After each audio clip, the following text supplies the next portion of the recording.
Sampingnya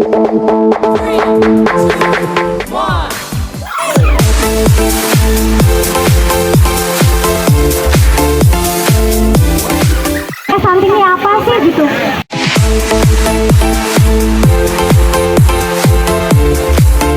Kita juga mengimbau kepada semua di cabang di wilayah Sumatera Barat untuk melaksanakan kegiatan serupa. Status gizi oleh ahli gizi, kemudian juga nanti akan ada demo masak, masakan bergizi buat anak stunting, dan terakhir nanti juga ada soft launching dari modul tata laksana stunting.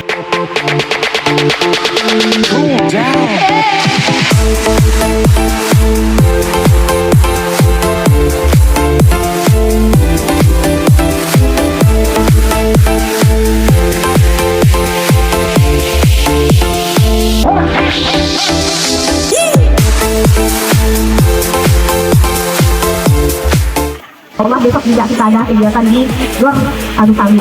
Mudah-mudahan kita ramaikan besok.